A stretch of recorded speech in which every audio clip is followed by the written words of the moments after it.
여러분 안녕하십니까, 소종섭입니다. 헌법재판소 변론이 끝나가고 탄핵 심판 선고일을 예측하는 기사들이 계속 나오면서 여야 지지층의 흐름도 좀 변해가고 있는 그런 모양새입니다. 그동안에는 여야 지지층이 결집하는데 좀 주력을 해서 이제는 뭐 국민의힘이든 민주당이든 어느 정도 그 적극적인 지지층들은 좀 결집이 어느 정도 이루어진 이제 그런 모양새입니다. 이 상황에서 여야가 지지층 확장을 위한 딜레마에 빠졌다, 뭐 이런 얘기가 나옵니다. 오늘 이 주제로 해서 제목을 딜레마 빠진 여야, 이렇게 잡아봤습니다.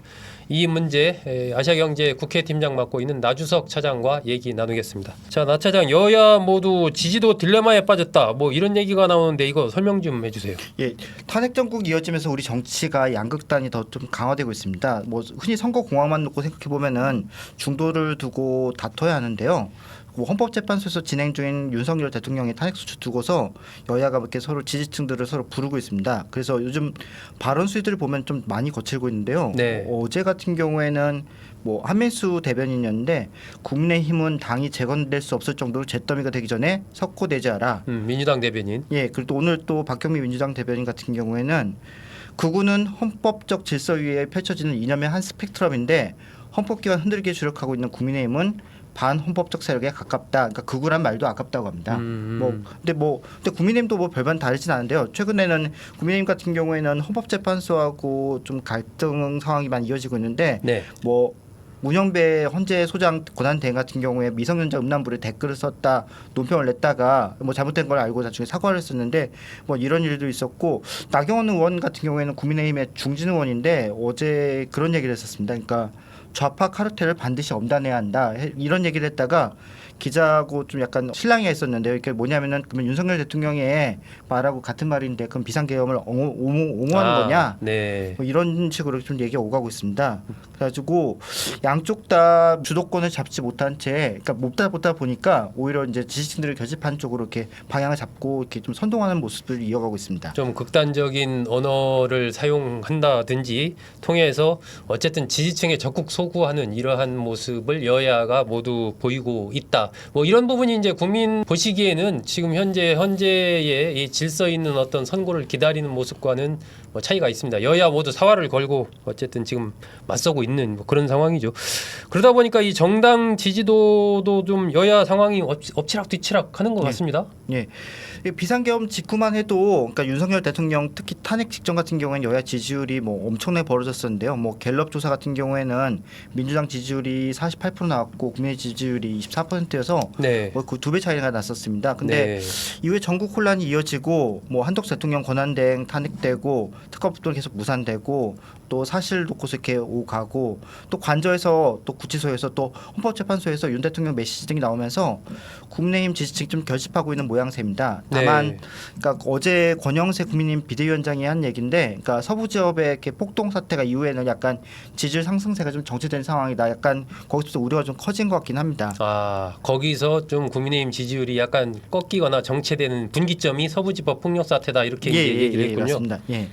그래서 여론은 지금은 갤럽 조사가 이렇게 연말 그 연초에 없었다 이런 3주 있었는데 그 이후로 지지율이 거의 민주당하고 국민의힘 지지율은 뭐 오차 범위 내로 딱 붙은 상황이 이어지고 있습니다. 그러니까 지금 이것 때문에 사실 여론조사 업계나 아니면 정치권에서는 매번 실랑이가 좀 많긴 많은데요. 많이 한 얘기가 보수층이 좀 과표집되고 있다는 얘기를 많이 하고 있긴 한데요. 네. 그러니까 중도층 일종의 그러니까 여론조사에 응답하지 않고 있다는 응답이 많습니다.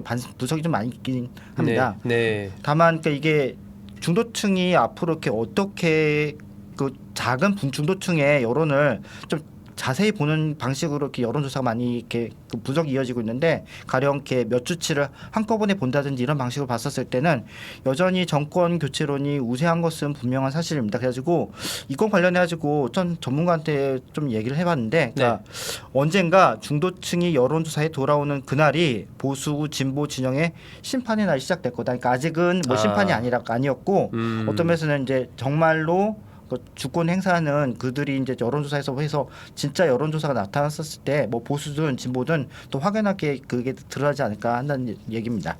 현재 그 정당 지지도의 흐름은 여야 그 강성 지지층의 결집도 결국 정권을 사수해야 되느냐, 정권을 교체해야 되느냐의 이런 측면에서 이제 좀 대답을 하고 있는 것 아닌가. 이 헌재의 탄핵과 이 정권 교체에 대한 부분들이 적극적으로 다 모두 다 반영된 것 같지는 않다. 뭐 그런 설명입니다. 그런 가운데 어쨌든 국민의힘 내에서 특히 그 아까 서부지법 폭력 사태도 얘기했는데 이 너무 이 강성 지지층에 의존하는 것 아니냐. 국회의원들이 뭐 윤 대통령 면회도 가고 헌법재판소 가서 막 항의도 하고 이런 부분들에 대한 약간 걱정하는 시각 이런 얘기도 좀 나오는 것 같습니다. 예, 그동안 국민의힘이 그 비상계엄권과 관련해 가지고 이렇게 나왔던 얘기 중에 기본적인 줄기가 이런 건데요. 네. 비상계엄은 잘못됐다. 네. 하지만 내란은 맞는지 아닌지는 좀 법적으로 따져봐야 한다. 그리고 헌재에서 재판 진행 중이기 때문에 그 건에 대해서는 얘기하지 않겠다. 그리고 근데 헌법재판소 재판이 공정하게 진행되고 있지 않다. 그리고 야당이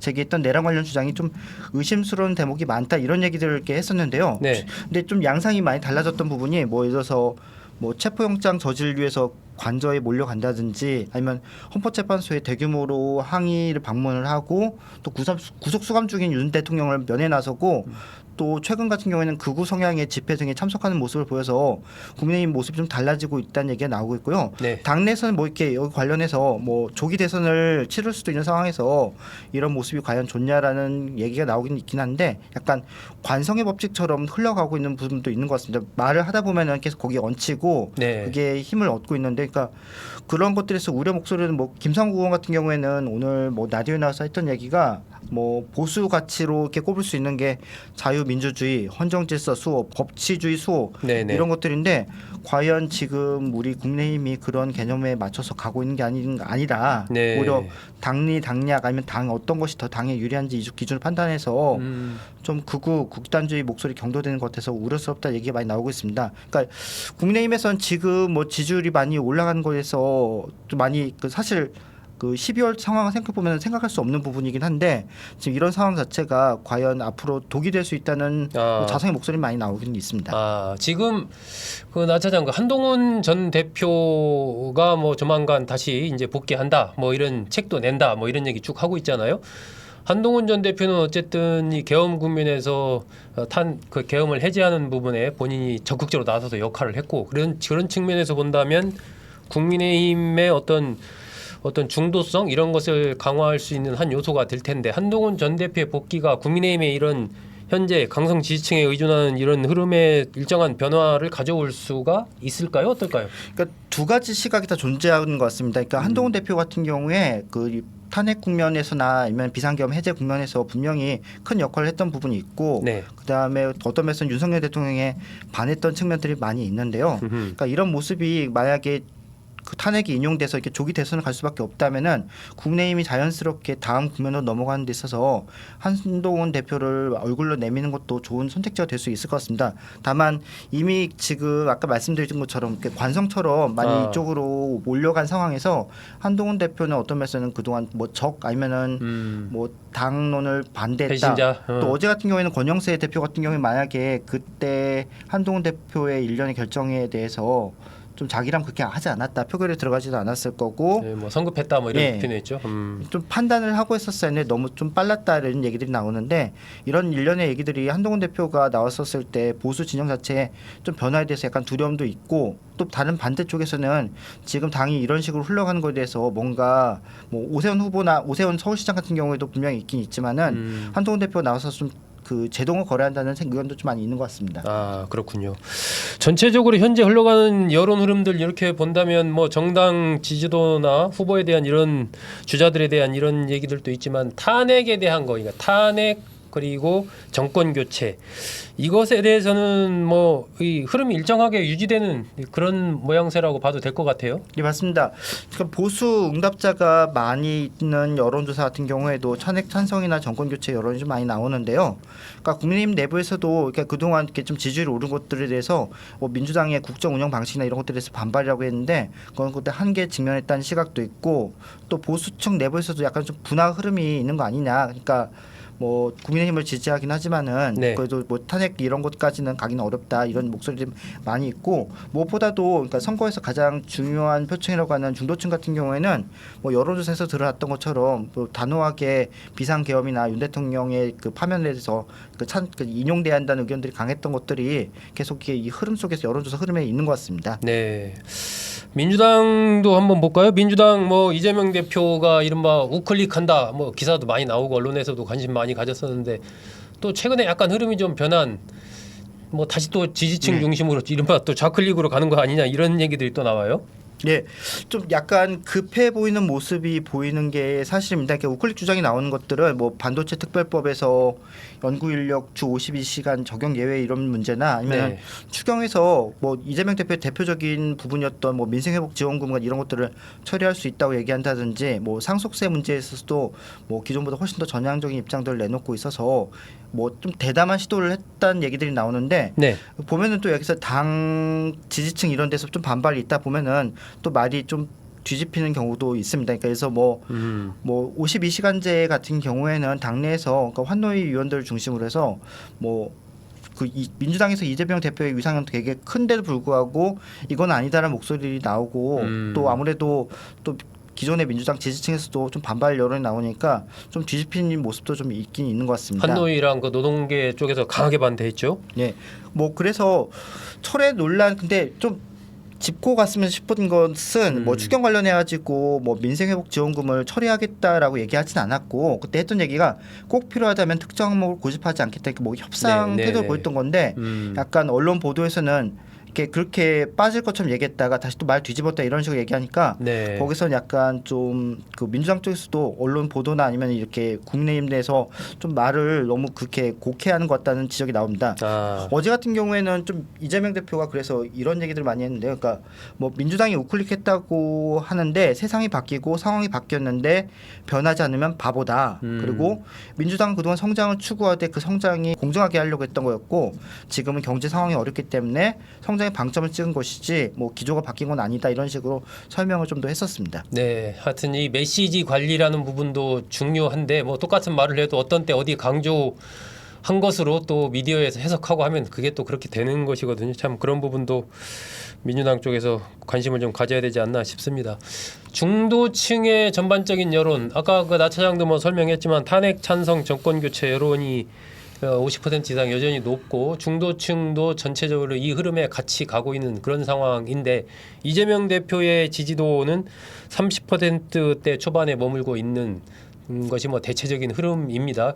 결국 이재명 대표가 이제 이런 좀 정권 교체의 여론 이런 것들을 아직 오롯이 좀 받아들이고 있지 못하다라고 지금 그런 평가들이 나오고 있어요. 그러니까 이것도 두 가지 흐름이 있는데요. 그러니까 네네. 좀 이걸 좀 우리가 봐야 할 게 이재명 대표 지지율이 30% 박스권이다 얘기를 하는데 이 여론조사 방식 같은 경우에는 뭐 ARS 같은 경우에는 10명의 대권 주자 후보를 언급하고 난 다음에 누구를 지지하십니까 하면은 여기서 한 2할 정도는 뭐 지지 후보 없음 정도 되고 쭉 그 나열해 놓고 이제 물어보는 예. 1대1 대결식이 아니라 예. 그렇게 가니까 그렇게 해서 30%가 나오면 이게 과연 적은 것인가 해야 할 부분이 있고요. 네. 또 뭐 갤럽이나 조사 같은 경우에는 자유응답 방식인데 이거는 그러니까 아예 누군지를 주지 않고 응답하는 걸 바탕으로 해서 이렇게 했었을 텐데 그래서 30%가 좀 낮은지에 대해서는 생각해 볼 부분이 있습니다. 왜냐하면은 네네. 과거 이렇게 문재인 전 대통령 같은 경우에도 뭐 탄핵 전후에 했었을 때 지지율이 30% 초반이어가지고 이렇게 이재명 대표와 이렇게 큰 차이를 보였다고는 생각할 수는 없는데요. 네. 그럼에도 불구하고 약간 좀 달랐다 하는 부분은 이재명 대표가 뭐 야권에서 차지하고 있는 비중이 워낙 압도적인 상황이고 또 뭐 탄핵을 해야 한다 이런 여론도 되게 압도적이어서 사실 야권의 상징이라는 측면에서 보면은 지금 30% 숫자라는 숫자는 좀 많이 아쉬울 수밖에 없는 숫자라고 볼 수 있을 것 같습니다. 네. 어쨌든 이재명 대표로서도 이런 부분에 대해서 뭐 좀 고민이 있지 않을까 싶습니다. 예.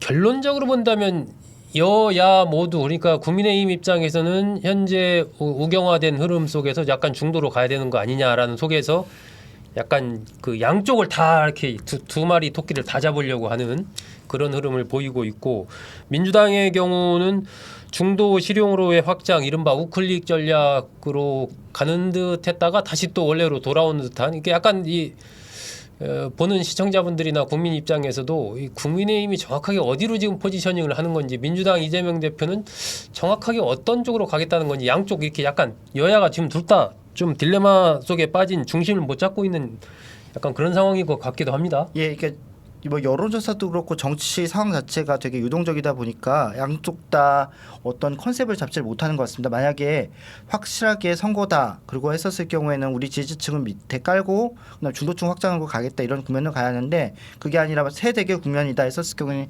지지층을 꽉 잡고 있어야 하는 그런 상황으로 가야 하고 해서 네. 양쪽 다 아직 그런 부분에서 이렇게 명확하게 방향을 정하지 못한 채 일단은 숫자 싸움을 하고 있는 것 같습니다. 네, 아마 윤석열 대통령 탄핵 심판 선고가 내려지기 전까지는 이런 상황이 좀 계속되지 않을까 싶습니다. 여야 모두 정확하게 어떤 쪽으로 어느 한쪽을 또 포기하기도 쉽지 않은 그런 상황이어서 아마 선고가 내려지고 나면 좀 더 흐름이 빨라지면서 그것에 대한 여야의 어떤 중심적인 전략 포인트가 분명해지지 않을까, 그렇게 좀 예상이 됩니다. 오늘은 아시아경제 국회팀장 나주석 차장과 함께 여야 모두 딜레마에 빠져 있는 상황을 한번 짚어봤습니다. 잘 들어주셔서 고맙습니다.